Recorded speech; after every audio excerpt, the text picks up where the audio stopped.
Good evening students, कैसे हैं आप सभी। उम्मीद करता हूं आप सभी अपनी जगह पे, अपने घरों में, अपने परिवार के साथ खुश होंगे, स्वस्थ होंगे। और एक बार फिर आपका अपना सिकंदर ओबराय आपका स्वागत करता है अपनी आज की इस क्लास में। जैसा कि हम सब जानते हैं, हमारा बोर्ड का एग्जाम बिल्कुल राउंड द कॉर्नर है। उस एग्जाम को देखते हुए मुझे बच्चों ने एक टॉपिक डिस्कस करने के लिए कहा है, तो बच्चों आप लोगों की डिमांड पर मैं आज का टॉपिक डिस्कस करने जा रहा हूं। आज की जो वीडियो है वो मैं सिर्फ और सिर्फ एनसीईआरटी बुक पे ही कंसंट्रेट करूंगा, यानी कि बोर्ड के पेपर पे कंसंट्रेट करेंगे बेटा, ठीक है। और बाद में फिर हम अपनी नेक्स्ट वीडियो में वन शॉट प्रोबेबिलिटी को दोबारा डिस्कस करेंगे, जो हमारा फुल फ्लेज एनडीए के लिए होगा बच्चों। तो चलिए आज हम स्टार्ट करते हैं क्लास 12th की प्रोबेबिलिटी के बारे में। तो बच्चों जैसा कि हमारे पास एग्जाम आ रहा है, ठीक है, बिल्कुल पास है हमारे पास एग्जाम। अब मैं आपको यह बताता हूं कि ये जो चैप्टर है हमारे पास प्रोबेबिलिटी का, इसमें मेन टॉपिक क्या है जो आप लोगों ने पढ़नी है बच्चों, और इसमें से क्वेश्चन कहां से श्योर शॉर्ट निकलेगा वो भी मैं आपको बता दूंगा बच्चों, ठीक है। तो चलिए इसमें जो टॉपिक हमने पढ़ने हैं बेटा, सबसे पहले हम पढ़ेंगे इसमें कंडीशनल प्रोबेबिलिटी। कंडीशनल प्रोबेबिलिटी के बाद हम इसमें पढ़ेंगे मल्टीप्लिकेशन थ्योरम। जो टॉपिक हमें इसमें पढ़े जाने चाहिए, हमें पढ़ने चाहिए, एग्जाम में पढ़ के जाना चाहिए, वो टॉपिक मैं लिख के दे रहा हूं बच्चों आपको। मल्टीप्लिकेशन थ्योरम, मल्टीप्लिकेशन थ्योरम, फिर उसके बाद आ जाएगा हमारे पास एक बड़ा इंपॉर्टेंट कंसेप्ट है इंडिपेंडेंट इवेंट्स का। फिर उसके बाद हम पढ़ेंगे total probability theorem, total probability theorem. और फिर आ जाएगा हमारे पास बेस थ्योरम। बेस थ्योरम क्या है? टोटल प्रोबेबिलिटी थ्योरम की एक एक्सटेंडेड फॉर्म है बच्चों, टोटल प्रोबेबिलिटी थ्योरम की एक एक्सटेंडेड फॉर्म है बेटा। फिर लास्ट में हम डिस्कस कर लेंगे probability distribution function, probability distribution function. ये हमने टॉपिक एक एक करके बच्चों इसमें पढ़ने हैं। ये जो टॉपिक है बेस थ्योरम का, ये एक बड़ा इंपॉर्टेंट टॉपिक है बेटा। तो मैं एक एक करके इन सारी डेफिनेशन को आप लोगों के साथ एक बार डिस्कस करूंगा with the help of an example. तो चलिए बच्चों हम स्टार्ट करते हैं कंडीशनल प्रोबेबिलिटी के साथ। हम ये मान के चलते हैं कि जो क्लास 11th में प्रोबेबिलिटी थी, जो हम एक बेसिक डेफिनेशन से स्टार्ट करते हैं, जैसे कि सबसे पहले हम उसमें पढ़ते हैं कि एक्सपेरिमेंट क्या होता है। कोई भी एक्टिविटी जो हम परफॉर्म करते हैं उसको एक्सपेरिमेंट कहते हैं बेटा। अब एक्सपेरिमेंट दो तरह के होते हैं बेटा, एक होता है रैंडम एक्सपेरिमेंट, एक होता है डिटर्मिनिस्टिक एक्सपेरिमेंट। रैंडम एक्सपेरिमेंट वो होता है जिसकी आउटकम के बारे में हमें बिल्कुल नहीं पता कि क्या आएगा जब भी हम कोई एक्टिविटी करते हैं। फॉर एग्जांपल, जब मैं एक कॉइन फेंकता हूं तो आइदर हेड विल अकर और टेल विल अपीयर। हमें ये नहीं पता, हम श्योर शॉट नहीं कह सकते कि क्या आने वाला है। उसी तरह अगर हम एक डाइस फेंकते हैं या पेयर ऑफ डाइस फेंकते हैं तो ये सारे क्या है? रैंडम एक्सपेरिमेंट है। अब डिटर्मिनिस्टिक एक्सपेरिमेंट क्या होते हैं बच्चे? ये वो एक्सपेरिमेंट होते हैं जिसके आउटकम के बारे में हमें पहले से पता होता है। जैसे जो एक्सपेरिमेंट आप लोग लैब में करते हो, वो सारे क्या है? वो डिटर्मिनिस्टिक एक्सपेरिमेंट के अंडर आते हैं बच्चों, ठीक है। फिर उसके बाद सैंपल स्पेस आप लोगों ने पढ़ा था, फिर उसके बाद इवेंट पढ़ा था। जैसे सैंपल स्पेस, सैंपल स्पेस क्या होता है? Set of all possible outcome is called a sample space, ठीक है बेटा ये। देन उसके बाद event, event is a subset of sample space. Event क्या है? Subset of sample space. फिर उसके बाद आप टाइप्स ऑफ इवेंट पढ़ते हैं, जैसे simple event, compound event, mutually exclusive event, mutually exclusive and exhaustive event, ठीक है बच्चे। फिर उसके बाद फेवरेबल इवेंट, एलिमेंट्री इवेंट। फिर आप आते हैं प्रोबेबिलिटी पर। क्लासिकल डेफिनेशन जो प्रोबेबिलिटी की आप पढ़ते हैं, favourable event divided by elementary event, total possible outcomes. Clear है बेटा? ये क्लास 11th में आप लोगों ने पढ़ा है। अब हम यहां पर जो पढ़ने जा रहे हैं इस वीडियो में, वो मैं सिर्फ और सिर्फ क्लास 12th की प्रोबेबिलिटी के बारे में डिस्कस करूंगा बच्चों, ठीक है बेटा। बाकी जो टॉपिक मैंने आपको बताए हैं इसको अलग से एक वीडियो बनाकर डिटेल में हम पढ़ेंगे बच्चों ये, क्योंकि ये वाली जो वीडियो है this is purely for board exam. तो चलिए स्टार्ट करते हैं कंडीशनल प्रोबेबिलिटी से। ये कंडीशनल प्रोबेबिलिटी क्या होती है बच्चों ये, ठीक है। कंडीशनल प्रोबेबिलिटी यानी कि प्रोबेबिलिटी विद सर्टेन कंडीशन, एक प्रोबेबिलिटी जो किसी कंडीशन के साथ आ गई। मैं पहले आपको डेफिनेशन पे ले चलता हूं। लेट कर लेते बेटा A and B two events, A and B two events associated with a random experiment. Random, यहां पर ध्यान दीजिएगा, रैंडम रैंडम आपको पता है वो एक्सपेरिमेंट होता है जिसकी आउटकम के बारे में हमें बिल्कुल नहीं पता होता। कहता मान लो ए और बी कोई दो इवेंट है associated with a random experiment, then the probability, ऐसे क्या लीजिए, the probability of occurrence of event A such that को मैं शॉर्ट में लिख रहा हूं बेटा, such that event B has already occurred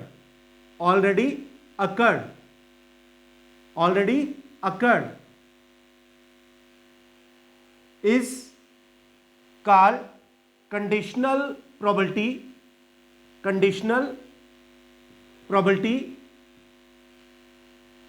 such that, यहां से क्या लीजिए, with probability of B is not equal to 0 and is denoted as यहां पे मैं लिख रहा हूं बेटा probability of A upon B is equal to probability of A intersection B divided by probability of B बच्चों, where probability of B should not be 0। बेटा अब इस पे पहले ध्यान देते हैं। बच्चे को ये चीज पता ही नहीं चलती कि ये जो आप A अपॉन B लिखते हैं इसमें प्रोबेबिलिटी किसकी कैलकुलेट हो रही है, A की कैलकुलेट हो रही है कि B की कैलकुलेट हो रही है। तो बच्चों सबसे पहले मैं आपको इसी पे ले आता हूं, जब हम लिखते हैं probability of A upon B, यानी कि यहां प्रोबेबिलिटी किसकी कैलकुलेट हो रही है, इवेंट ए की कैलकुलेट हो रही है with B as condition. That is easily calculated by using this formula. इस फार्मूले को यूज करते हुए हम कैलकुलेट करेंगे बेटा ये। सिमिलरली अगर मैं इसको लिखता हूं probability of B upon A, तो ये किसके इक्वल आएगा, probability of A intersection B divided by probability of A such that probability of A should not be 0। बेटा एक चीज याद रखना, डिनोमिनेटर में क्या आएगा, जो कंडीशन है, जैसे यहां बी कंडीशन है ए अपॉन बी में, तो प्रोबेबिलिटी ऑफ बी को ही डिवाइड करेंगे। इजी टेक्निक है इसको याद रखने की। ऊपर तो इंटरसेक्शन आएगी दोनों केसेस में, जैसे दूसरे केस में बी अपॉन ए में कंडीशन कौन है, बी है, ए है, तो प्रोबेबिलिटी किसकी कैलकुलेट हो रही है, इवेंट बी की। तो जो कंडीशन है जो कि यहां पर ए थी, तो उसी की प्रोबेबिलिटी डिवाइड हो रही है बेटा ये। जैसे फॉर एग्जाम्पल मैं आपको एक क्वेश्चन बताता हूं, इस क्वेश्चन की हेल्प से हम इसको डिस्कस करते हैं। A pair of dice is throne, हम एक पेयर फेंकते हैं, and a number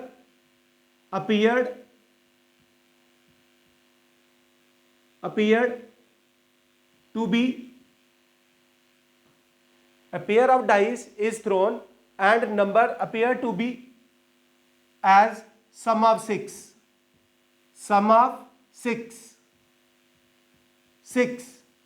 find the probability such that number 4 appeared at least once। बच्चों यहां पे ध्यान दो, ये जो मैंने क्वेश्चन लिखा है, पहले मैं आपको इस क्वेश्चन का मीनिंग समझाता हूं। मैंने ये लिखा कि हम एक पेयर ऑफ डाइस को फेंकते हैं और उस पेयर ऑफ डाइस पे जो पेयर अपीयर हो रहा है उसका जो सम है वो क्या आ रहा है, 6 है। हम ऐसे नंबर देखते हैं बेटा जहां पे पेयर का जो सम है वो 6 आ रहा है। कहता है find the probability such that number 4 appeared at least once, यानी कि उस पेयर पे कम से कम एक बार 4 आना चाहिए।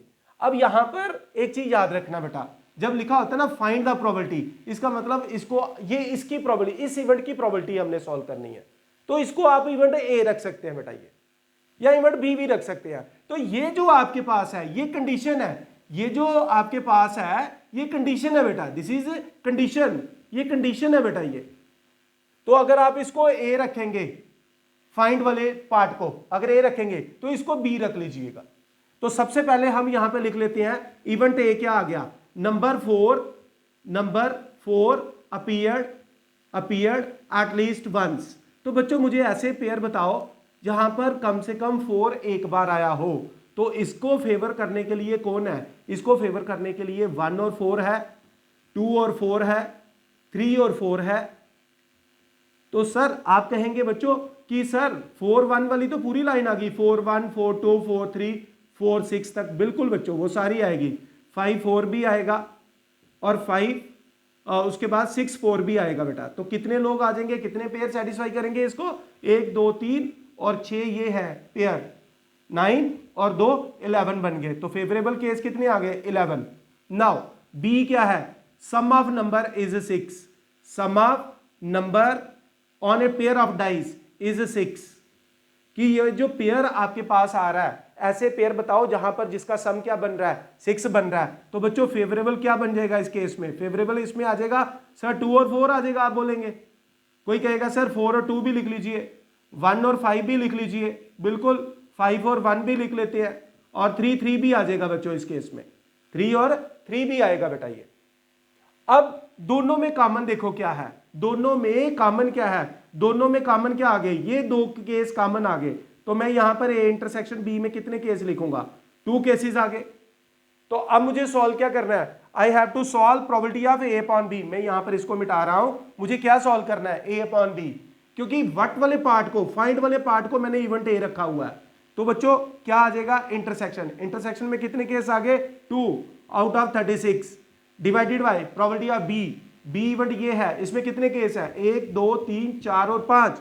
This is 5 upon 36। तो मेरा आंसर क्या आ गया बेटा? दैट इज ए 2/5। तो ये इसका आंसर आ गया बेटा ये। तो कंडीशनल प्रोबेबिलिटी का कंसेप्ट बच्चों बहुत ही इजी है।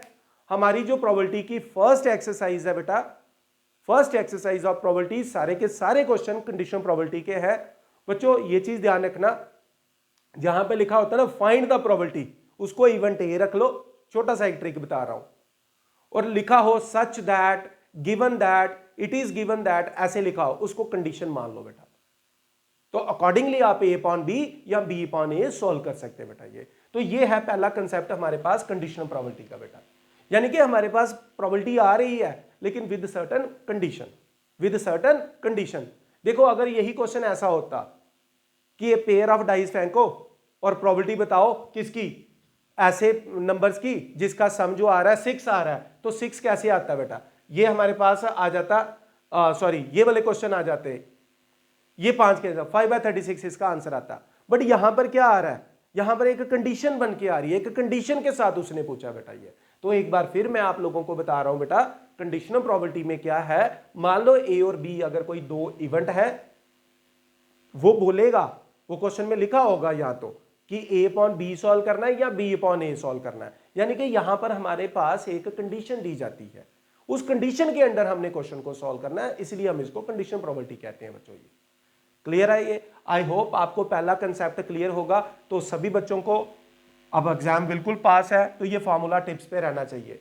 ए upon B is equal to probability of intersection upon probability of B.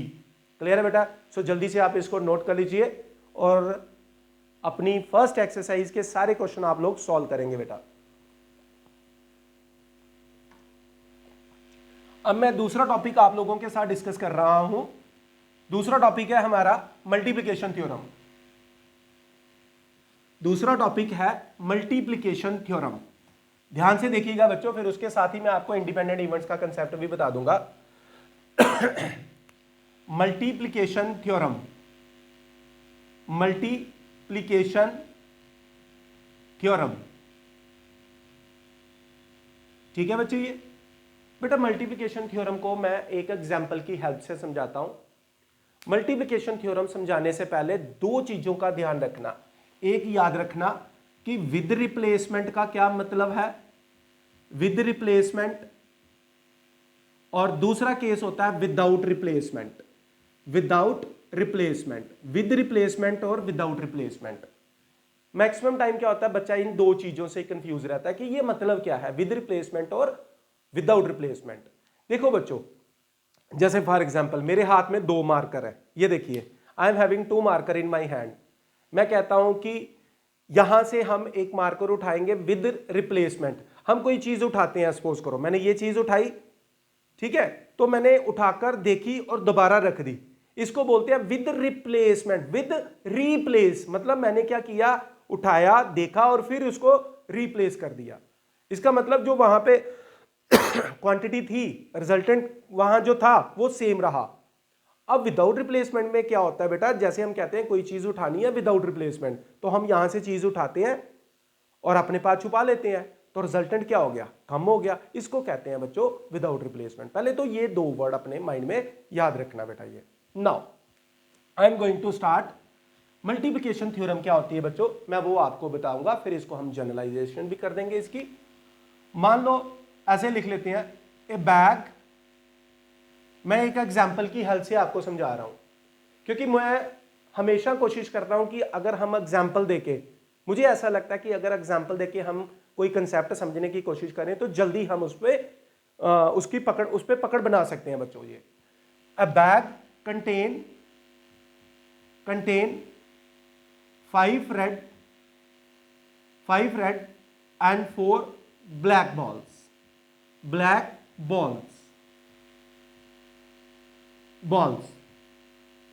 Now two balls are drawn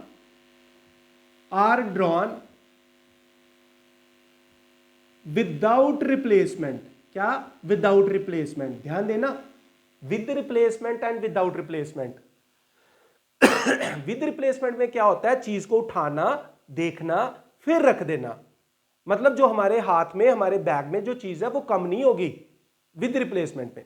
लेकिन जब विदाउट होगा तो जब उसका मतलब हो गया चीज को उठाना, देखना और छुपा लेना, तो अब बैग में चीज कम हो गई। This is the difference between with and without बच्चों। ये तो मैं यहां पे क्या कह रहा हूं, 2 balls are drawn without replacement, find the probability that both are black या रेड, कुछ भी आप लिख सकते हैं। कहता है आपने क्या करना है, एक बैग है उसमें 5 रेड है 4 ब्लैक है, आपने 2 balls निकालनी है विदाउट रिप्लेसमेंट। बच्चों अगर ये वर्ड ना लिखा हो विदाउट रिप्लेसमेंट, सपोज ये नहीं लिखा होता, 2 balls निकालनी हो, प्रोबेबिलिटी ऑफ 2 ब्लैक, ये क्लास 11th में हम ऐसा पढ़ लेते हैं। 2 ब्लैक निकालनी है तो हम कॉम्बिनेशन निकाल लेते हैं 4C2/9C2, ये आंसर बन जाता है मेरे पास।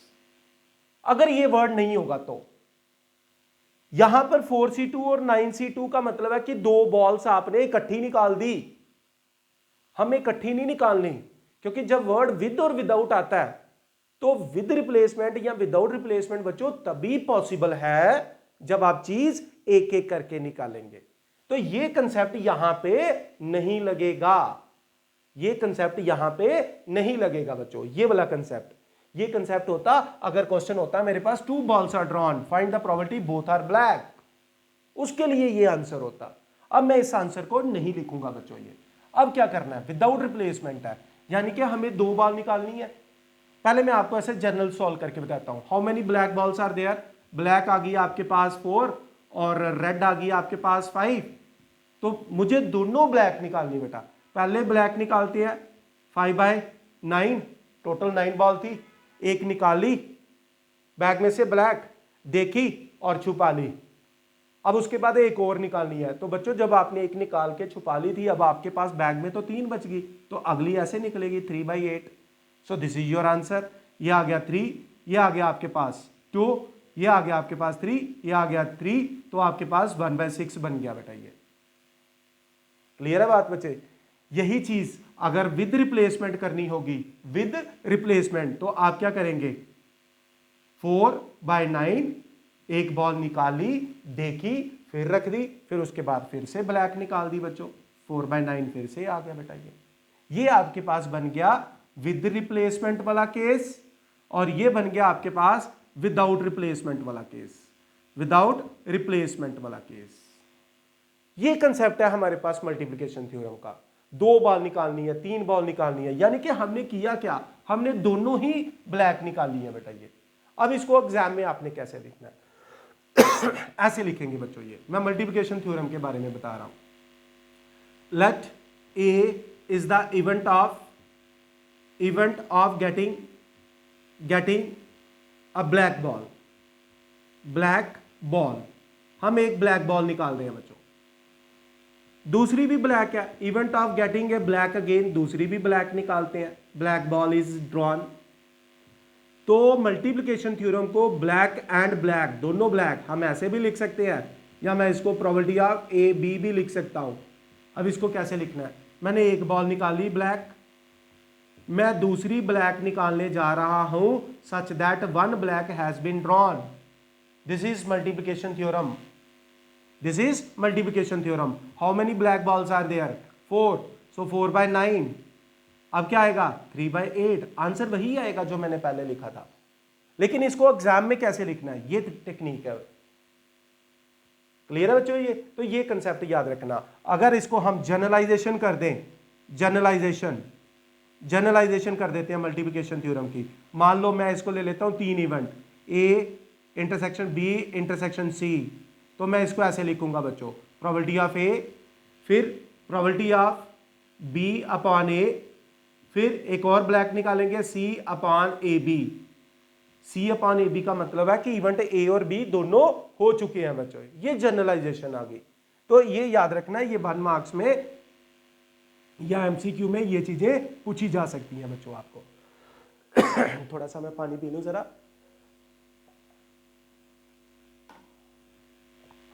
आई होप आपको मल्टीप्लिकेशन थ्योरम का कंसेप्ट क्लियर है बच्चों। क्लियर? तो ये हमारे पास मल्टीप्लिकेशन थ्योरम का कंसेप्ट है। इसमें मैंने आपको बता दिया मल्टीप्लिकेशन थ्योरम में ये हमारे पास जो मैं थ्योरम यहां पे यूज कर रहा हूं, ये है बच्चों इसकी डेफिनेशन। क्लियर है बेटा? ये तो ये याद रखना, और इसी चीज को मैंने जनरलाइज कर दिया और इस पे मैंने एक आपको क्वेश्चन भी फ्रेम करके दे दिया बेटा। ये तो मुझे उम्मीद है कि आपको कंडीशनल प्रोबेबिलिटी का कंसेप्ट और मल्टीप्लिकेशन थ्योरम का कंसेप्ट क्लियर है। अब मैं आपको तीसरे कंसेप्ट पे लेके जा रहा हूं बच्चों, और वो कंसेप्ट है हमारे पास इंडिपेंडेंट इवेंट्स का। अभी मैं एक चीज बताना चाहूंगा आपको। थोड़ी देर पहले मैंने एक क्वेश्चन लिया था, आपके साथ शेयर किया था। वो क्वेश्चन था एक पेयर ऑफ डाइस फेंकी, इवेंट ए में हमारे पास फेवरेबल केसेस कितने आए थे, 11। इवेंट बी में फेवरेबल केसेस कितने आए थे, 5। और दोनों में कॉमन कितने निकले थे, ए इंटरसेक्शन बी 2 आ गया था। तो आपने probability of A upon B निकाला था, आपका आंसर आया था 2/5, अगर आपको याद है पिछले क्वेश्चन में कंडीशनल प्रोबेबिलिटी वाले में। ठीक है बेटा? ये अगर मैं आपसे पूछूं प्रोबेबिलिटी ऑफ ए किसके इक्वल है, तो आप कहेंगे पेयर ऑफ डाइस फेंका था ना 11/36, तो प्रोबेबिलिटी ऑफ बी किसके इक्वल है, that is 5/36। Probability of A intersection B किसके इक्वल है, दैट इज इक्वल टू 2/36। यही है। इसी केस में अगर मैं probability of B upon A calculate करूं, तो बी अपॉन ए का फार्मूला क्या बना था, probability of A intersection B upon probability of A. ये कंडीशन प्रोबेबिलिटी में मैंने बताया था बच्चों। मैं क्यों बता रहा हूं, अभी इसी से ही डेफिनेशन बनेगी हमारी इंडिपेंडेंट इवेंट की। तो बच्चों इंटरसेक्शन की प्रोबेबिलिटी आ गई 2/36 और ए की प्रोबेबिलिटी बन गई 11/36 विच इज इक्वल टू 2/11। बेटा मुझे एक चीज बताओ, जब आपने probability of A upon B calculate किया तो किसके इक्वल आ गया था, 2/5। क्या ये प्रोबेबिलिटी ऑफ बी के इक्वल आया, प्रोबेबिलिटी ऑफ बी के equal? This is not equal to probability of B, sorry probability of A, नहीं ना आया। क्यों? क्योंकि यहां पर बी का इंपैक्ट हुआ है इस पे। उसी तरह जब आपने बी अपॉन ए कैलकुलेट किया तो आपका आंसर क्या आ गया, 2/11 which is not equal to probability of B. अब ये इंडिपेंडेंट इवेंट्स क्या होते हैं, व्हाट इज इंडिपेंडेंट इवेंट्स? बच्चों मैं ये क्यों बता रहा हूं, इंडिपेंडेंट इवेंट्स क्या होते हैं, two events are said to be independent if the occurrence of one does not affect the occurrence of other।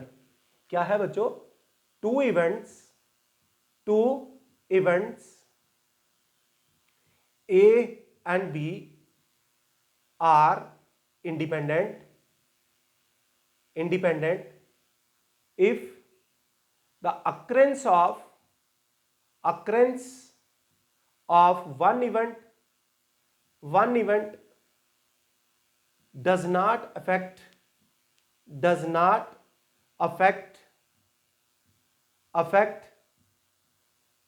occurrence of other event। बेटा ये जो मैं डेफिनेशन लिख रहा हूं समटाइम्स बच्चों से ना क्लियर नहीं होती है ये कि ये क्या मतलब हुआ। दो इवेंट इंडिपेंडेंट तब कहलाएंगे जब एक का होना ना होना दूसरे के होने या ना होने को अफेक्ट ना करे। मैथमेटिकली क्या है बच्चों, कभी भी for independent events probability of A upon B अगर प्रोबेबिलिटी ऑफ ए के इक्वल आ जाए, जैसे कि कभी नहीं आती। ये देखो probability of A upon B calculate किया पिछले क्वेश्चन में और प्रोबेबिलिटी ऑफ ए के इक्वल नहीं आया, कभी नहीं आएगा। सिर्फ और सिर्फ किस में आएगा, इंडिपेंडेंट इवेंट्स में आएगा। A upon B probability of A के इक्वल आ जाए, probability of B upon A probability of B के इक्वल आ जाए, यानी कि आप देख रहे हो इंडिपेंडेंट इवेंट्स में probability of B upon A calculate किया, यानी कि बी की प्रोबेबिलिटी कैलकुलेट की with A as condition, but उसका इसका इंपैक्ट नहीं हो रहा बी पे, क्योंकि ये जो प्रोबेबिलिटी है इसके इक्वल आ रही है, बी के इक्वल ही आ रही है। ऐसा सिर्फ इंडिपेंडेंट इवेंट्स में होता है, वहां नहीं हुआ क्योंकि वो इंडिपेंडेंट थे नहीं। और दूसरा सबसे इंपॉर्टेंट चीज बेटा, फॉर इंडिपेंडेंट इवेंट, हम इसको थ्योरम भी कहते हैं ये इंडिपेंडेंट इवेंट्स की, probability of A intersection B is always equal to probability of A into probability of B for independent events. ये तीन चीजें हमेशा याद रखना बेटा। ये तीनों चीजें किस में होंगी, सिर्फ और सिर्फ इंडिपेंडेंट इवेंट्स में होंगी और कहीं नहीं होगी। आप फर्स्ट एक्सरसाइज के किसी भी क्वेश्चन में ये चीजें अप्लाई करके देखना, कभी भी नहीं आएगा बेटा। लेकिन जैसे ही हम कोई इंडिपेंडेंट इवेंट वाला कोई क्वेश्चन लेते हैं तो ये कंडीशन होल्ड कर जाएगी। मैं एक एग्जांपल आप लोगों के साथ शेयर करता हूं। Let me take one example. एक एग्जांपल ले लेते हैं हम यहां पर इंडिपेंडेंट इवेंट्स की।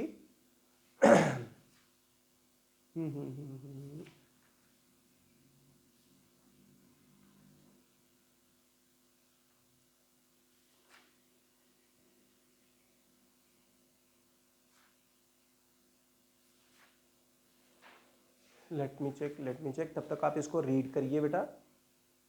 Okay, no I got it.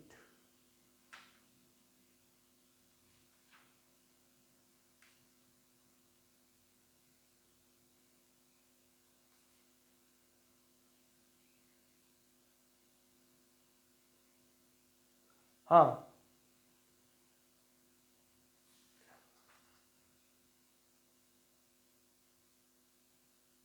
okay, a die is thrown once, a die is thrown once, यहां से लिख लो, a die is thrown, इसकी हेडिंग मैं मिटा देता हूं क्योंकि ये इंडिपेंडेंट इवेंट का क्वेश्चन है। a die is thrown once, event A is number appearing once,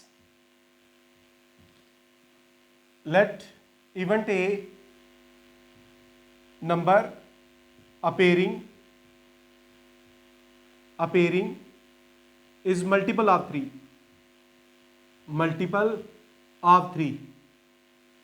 एक ये ले लेते हैं और इवेंट बी ले लेते हैं बेटा।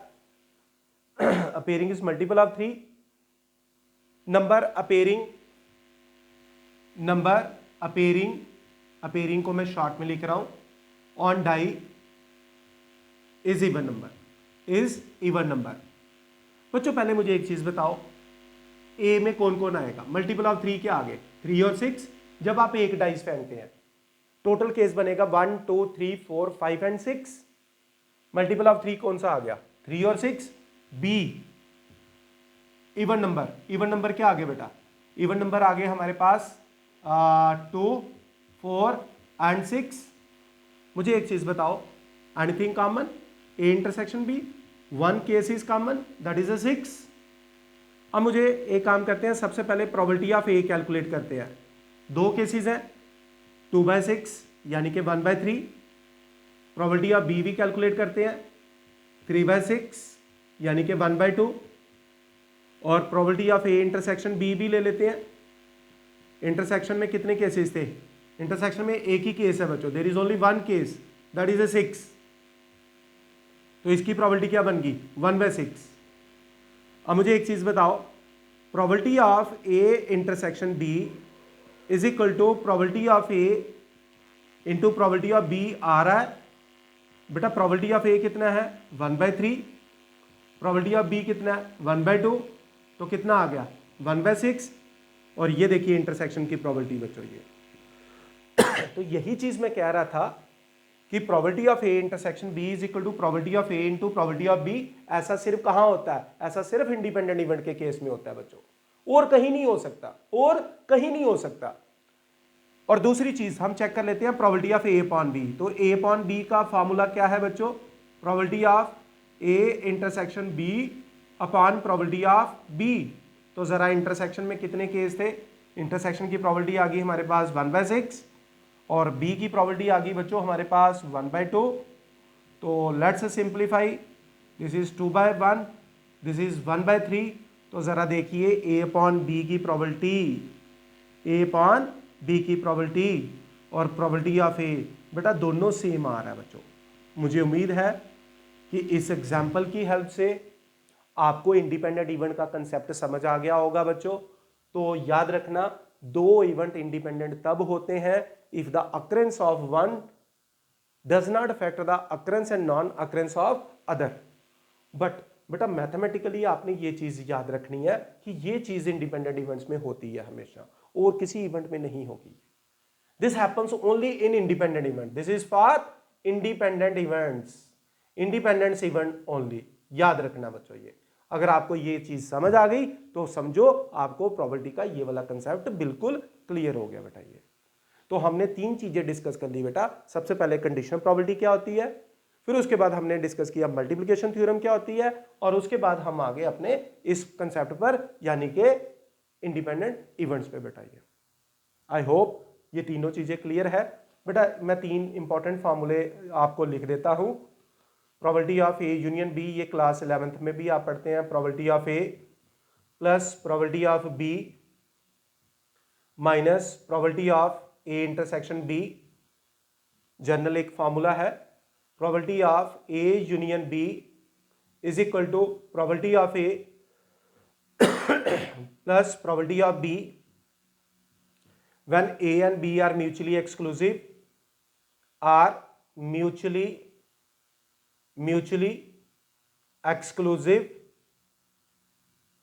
exclusive events। और बच्चों A यूनियन B, अब आप ये कहेंगे कि सर इसमें इंटरसेक्शन कहां गई? बेटा म्यूचुअली एक्सक्लूसिव इवेंट वो होते हैं जहां इंटरसेक्शन क्या होती है? 5। तो जब इंटरसेक्शन में कुछ है ही नहीं है तो उसकी प्रोबेबिलिटी 0 हो गई, इसलिए ये फार्मूला शॉर्ट हो जाता है बच्चे। ये एंड फॉर इंडिपेंडेंट इवेंट्स तो ये फार्मूला आपके पास बन जाएगा probability of A plus probability of B minus probability of A into probability of B. ऐसा क्यों? क्योंकि बेटा इंडिपेंडेंट इवेंट्स के लिए इंटरसेक्शन किसके इक्वल होता है? Probability of A into probability of B. तो ये फार्मूला किसके लिए है? When A and B are independent events बच्चों। ये इंडिपेंडेंट इवेंट्स ये तब आपने यूज करना है। और इस फार्मूले के बेस पर हमारी सेकंड एक्सरसाइज में क्वेश्चन भी है बेटा, जहां पर आपको याद होगा find the value of P लिखा हुआ है। When A and B are mutually exclusive and when A and B are independent. तो एग्जाम में बिल्कुल गलती नहीं करनी है, पहले क्वेश्चन को पढ़ लेना अच्छी तरह से कि उसने इंडिपेंडेंट इवेंट्स के लिए पूछा है तो इंडिपेंडेंट के लिए पूछेगा तो ये वाला फार्मूला लगाएंगे। अगर एक्सक्लूसिव इवेंट के लिए पूछा है तो ये वाला फार्मूला लगाएंगे बेटा। म्यूचुअली एक्सक्लूसिव पूछा है तो उस तरह से पी कैलकुलेट करना है। तो जल्दी से आप इसको एक बार रीड करें, रिवाइज करें जो मैंने आपको अभी तक पढ़ाया है। अब हम इसके बाद पढ़ेंगे टोटल प्रोबेबिलिटी थ्योरम और बेस थ्योरम बच्चों। ये सो जल्दी से जरा एक बार आप देख लीजिए इसको।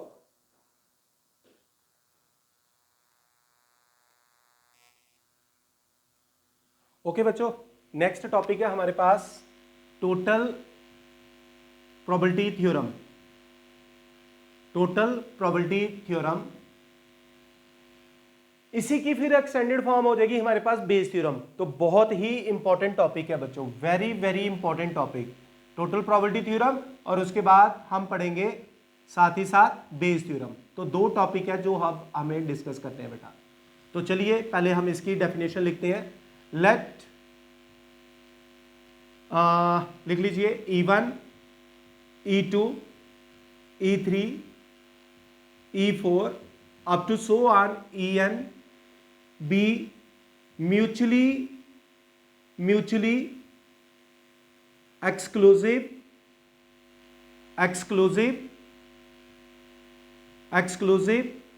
and exhaustive number of events, exhaustive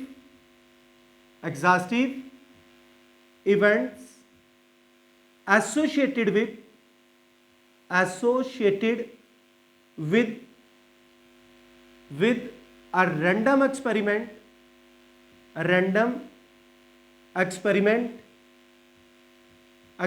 हम ले लेते हैं, मान लो उसका कोई नाम रख लो, एस रख लो से, and let A is any event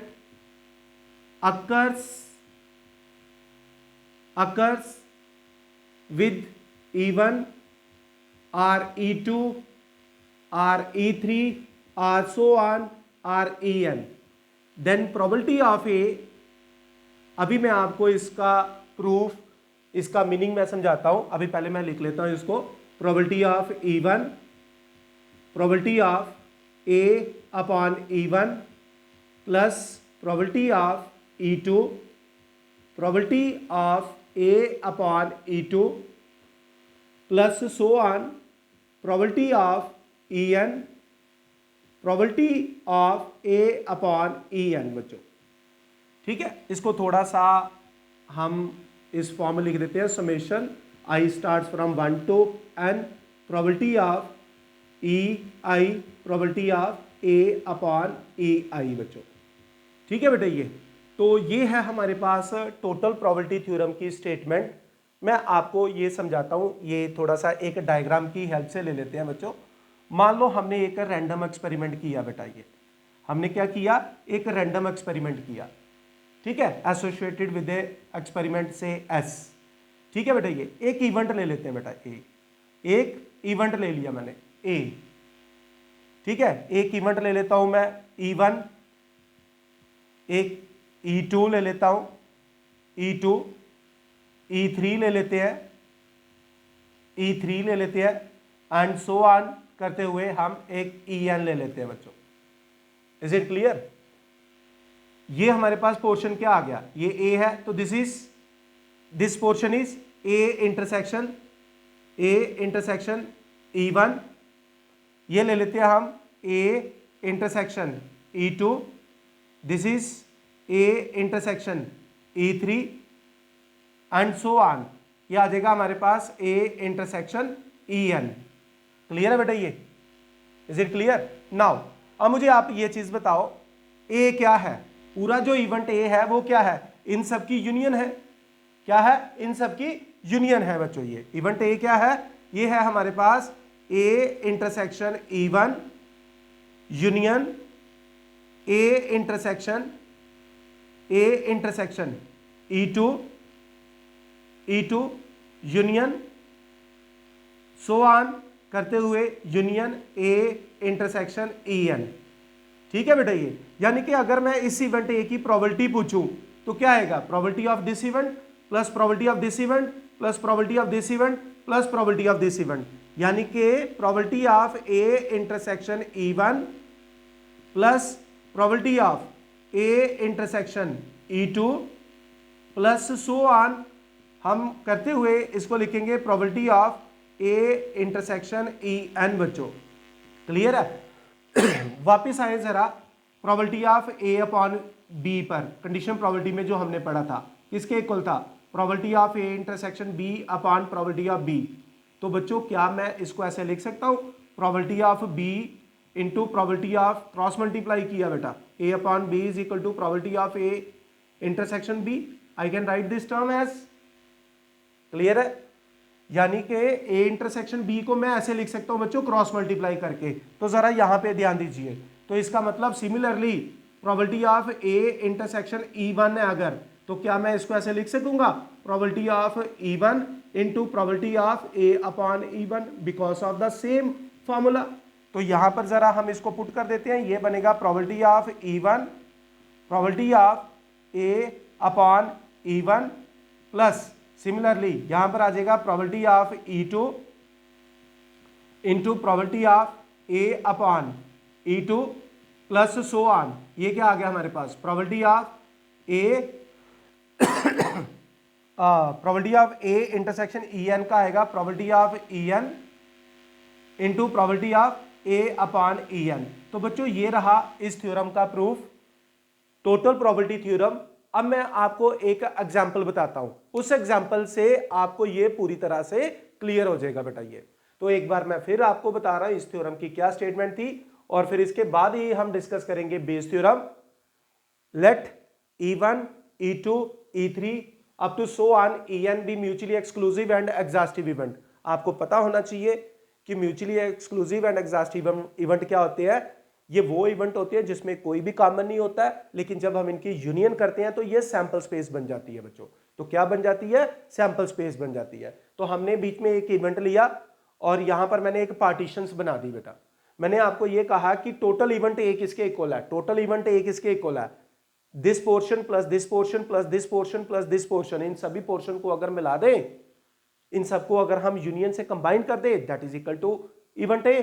ठीक है ना बेटा। ये अब फिर अगर हम इनकी प्रोबेबिलिटी निकालते हैं तो क्या आएगा, probability of this portion plus this portion plus this portion. अब बेटा यहां पर जब ये आया तो मैंने अपने वही कंडीशनल प्रोबेबिलिटी वाले फार्मूले से यूज किया। तो मैं ए इंटरसेक्शन बी को जैसे ऐसे लिख रहा हूं, probability of B into probability of A upon B. Similarly I can write probability of A intersection E1 as probability of E1, यानी कि जो कंडीशन थी वो इधर आ गई थी बेटा। तो वही जो यहाँ कंडीशन है E1, तो probability of condition into probability of A upon E1 लिख दिया बेटा। तो हर पॉइंट पर मैंने उसी डेफिनेशन को अप्लाई किया। So this is the proof of total probability theorem. अब मैं आप लोगों के साथ एक क्वेश्चन लेता हूं, फिर हम इसको डिस्कस करेंगे। ठीक है, मैं यहां पे मिटा रहा हूं बच्चों। I will write a question, there is a question, a bag contain. देखो बच्चों, एक बैग है, बैग वन, मैं डायग्रामेटिकली भी आपको ये समझा दूंगा। Bag one contain 4 red 3 black, 4 red 3 black, 3 black. एक और है बच्चों हमारे पास बैग 2, एक और है हमारे पास बैग 2। बैग 2 में हम ले लेते हैं 2 red 4 black, 2 red and 4 black. ठीक है बच्चों। ये अब वो क्या कह रहा है इसमें, one bag is selected at random and from the selected ball a ball is drawn. One bag is selected and a ball is drawn. Ball is drawn, कहता हमने दोनों में से एक बैग सेलेक्ट किया और उसमें से एक बॉल निकाली। What is the probability? What is probability. मैं इसी के साथ आपको बेस थ्योरम का भी समझा दूंगा बच्चों। 2 क्वेश्चन बन जाते हैं इसमें, एक टोटल प्रोबेबिलिटी का और उसी से एक्सटेंड करके इसको बना दूंगा क्या, बेस थ्योरम का बेटा। One bag is selected and A ball is drawn, what is the probability, it is red. What is probability, it is red. बच्चों पहले आप ये देखो, सबसे पहले हमें ये आइडेंटिफाई करना है। हम एक काम करते हैं, E1 रख लेते हैं, इवेंट ऑफ गेटिंग या सिलेक्टिंग बैग 1। E2 रख लेते हैं, सिलेक्टिंग अ बैग 2। और मेन चीज इसमें क्या हो रहा है कि रेड बॉल निकल रही है, इसको इवेंट ए रख लो। Red ball is drawn, red ball is drawn, red ball is drawn. बच्चों ध्यान से देखना इस क्वेश्चन को। एक क्वेश्चन और लिखूंगा मैं यहां पे, वो बेस थ्योरम का क्वेश्चन होगा। एक ही क्वेश्चन से आपको डिफरेंस क्लियर हो जाएगा कि कौन सा टोटल प्रोबेबिलिटी में आएगा और कौन सा आपका बेस थ्योरम का बन जाएगा बच्चों। ये बेटा पहली बात ये है कि उसने कहा कि 2 बैग है, एक बैग सेलेक्ट करो। तो पहले मुझे बताओ बैग कितने हैं, 2 हैं, तो दोनों बैग की प्रोबेबिलिटी आपके पास क्या होगी, probability of bag 1 is 1/2, probability of bag 2 is also 1/2। 3 होते तो सबकी प्रोबेबिलिटी तब भी सेम हो जाती, 1/3 ईच। अब 2 बैग हैं तो दोनों की प्रोबेबिलिटी क्या आ गई, दोनों की प्रोबेबिलिटी हमारे पास क्या आ गई बेटा, 1/2 each. Now A upon E1 का मतलब है कि A फॉर रेड बॉल निकाल रहा हूं, रेड बॉल निकाल रहा हूं कहां से, बैग 1 से। तो जरा निकालो यहां से रेड बॉल। सर ये तो आ जाएगा 4/7 A अपॉन E2। रेड निकालो बैक 2 से, रेड निकालो बैक 2 से। तो जब यहां से रेड निकाली बैक 2 से तो क्या बन गया बच्चों, 2/6 बन गया। तो total probability of red ball कितनी बन गई, total probability of red ball कितनी बन गई, वही formula, probability of E1, probability of A upon E1 plus probability of E2 into probability of A upon E2। तो बेटा यहां पर जब हमारे पास वैल्यू आएगी, E1 आ गया आपके पास 1/2 और ये आ गया आपके पास 4/7 प्लस 1/2 इंटू ये आ गया आपके पास 2/6। ठीक है बेटा, तो ये हम अगर सिंप्लीफाई करना चाहें तो इसको कर सकते हैं। दिस इज 2, ये 2 कैंसिल हो गया तो मेरे पास बच गया यहां पर बेटा 2/7 और यहां पर मेरे पास बच गया 1/6। हम इसको सिंप्लीफाई कर सकते हैं, 12 प्लस 7 19 अपॉन 42 हमारे पास इसकी प्रोबेबिलिटी आ जाएगी रेड बॉल की निकलने की। ये किसकी प्रोबेबिलिटी आई है, बॉल के निकलने की। किसकी प्रोबेबिलिटी आई, बॉल के निकलने की। बच्चों बेस थ्योरम क्या है, दिमाग में याद रखना, कंडीशनल प्रोबेबिलिटी ही है। बेस थ्योरम क्या है, कंडीशनल प्रोबेबिलिटी ही है। देखो बच्चों मैं अब आपको यहीं से बेस थ्योरम का भी बता देता हूं। पहले आपको एक और चीज मैं बताना चाहता हूं, एक डायग्राम की हेल्प से इस क्वेश्चन को डायग्राम भी बना देते हैं। मान लो बैग 1 था E1, बैग 2 था E2। ठीक है, यहां पर आ गया, ये रहा मेरे पास रेड बॉल का निकलना, ये आ गया मेरे पास A अपॉन E1, ये आ गया A अपॉन E2। तो टोटल प्रोबेबिलिटी कितनी बन गई बेटा, A किसके इक्वल आ गया, इसका प्रोडक्ट इसके साथ करें। मुझे लगता है कि अब आपको डायग्राम से बिल्कुल समझ आ जाएगा। सर ये तो बिल्कुल ही क्लियर हो गया, बिल्कुल बच्चों ये बिल्कुल ही क्लियर हो जाएगा। E2 into probability of A upon E2।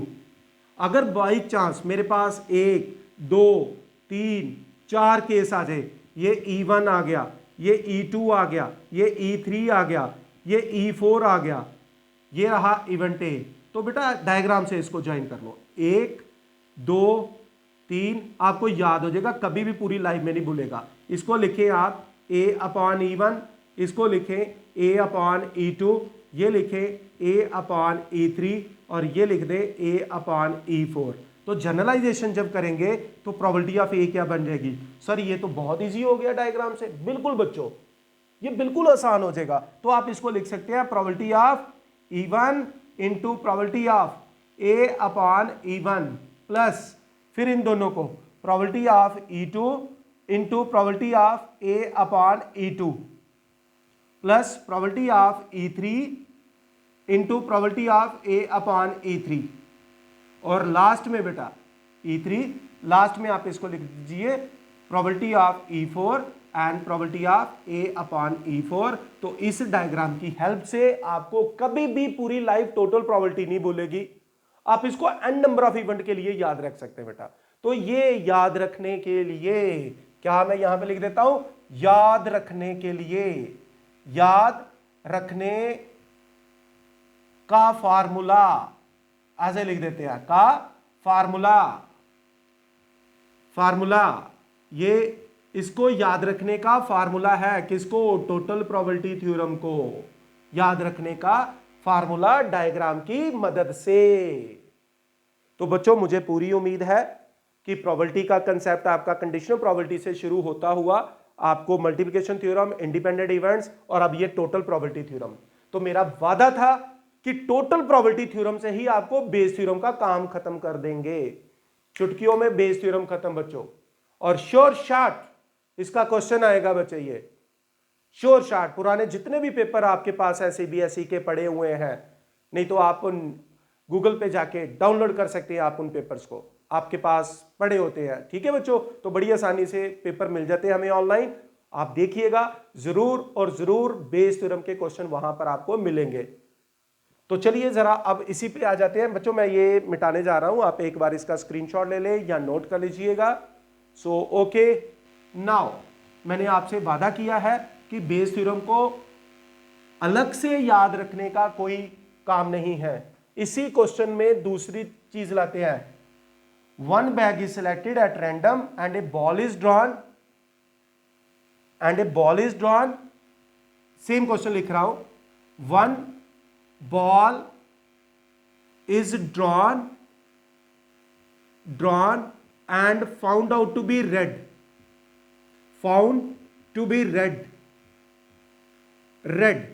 what is probability,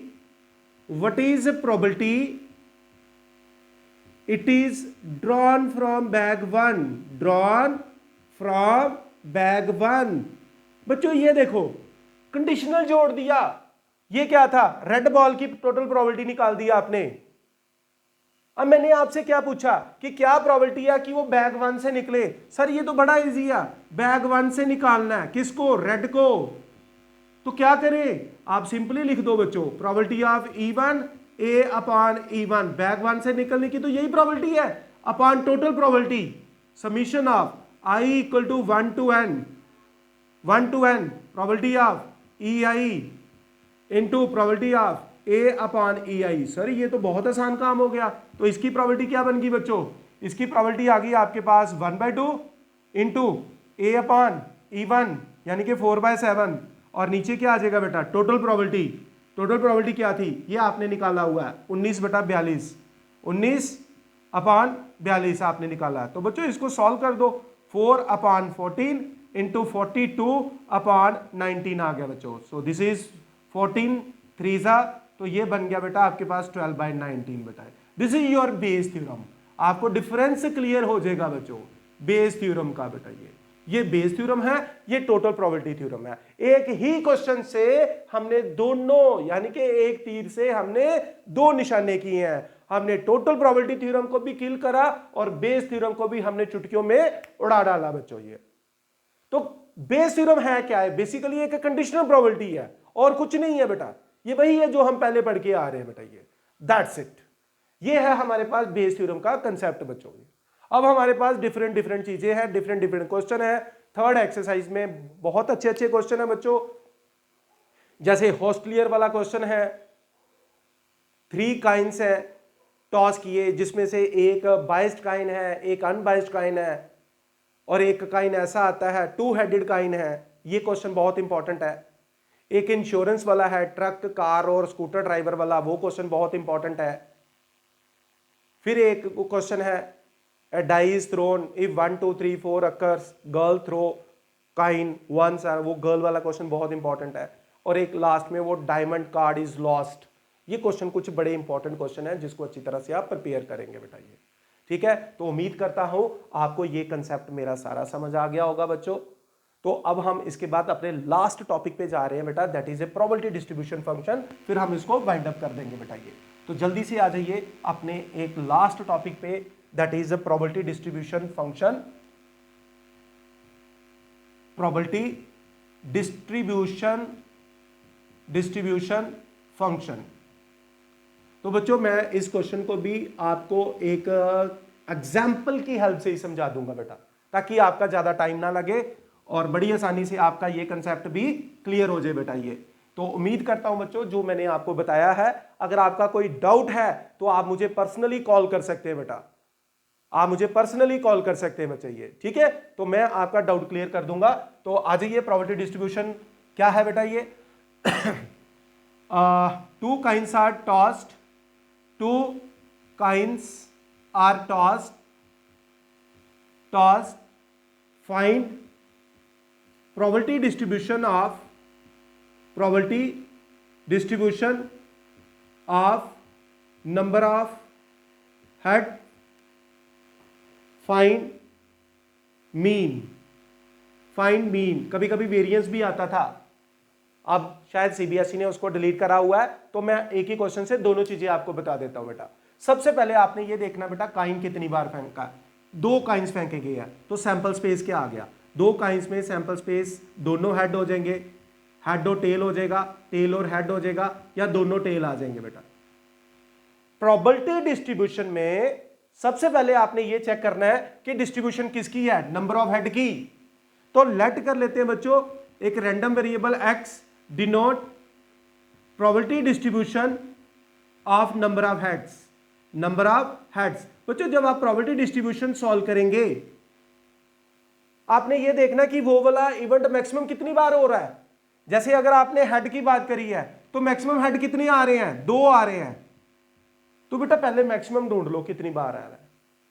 फिर सर एक बार भी आ रहा है, ओके, सर नहीं भी आ रहा है, बिल्कुल, तो हम 210, तो x की वैल्यू क्या आ गई 210, तो सबसे पहले हम सॉल्व करते हैं probability of x equal to 0 means no head.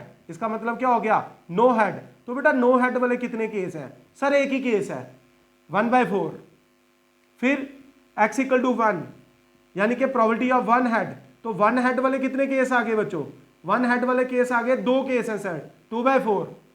उसके बाद probability of x equal to 2 यानी कि प्रोबेबिलिटी ऑफ 2 हेड, तो 2 हेड वाले कितने केस आ गए बेटा, 2 हेड वाले केस एक ही केस है सर 1/4 बेटा।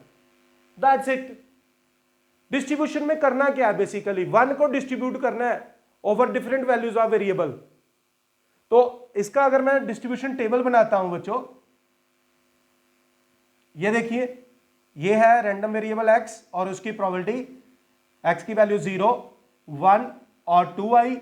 0 पे प्रोबेबिलिटी कितनी आ गई बेटा 1/4, इस पे 2/4, इस पे 1/4। दैट्स इट, खत्म।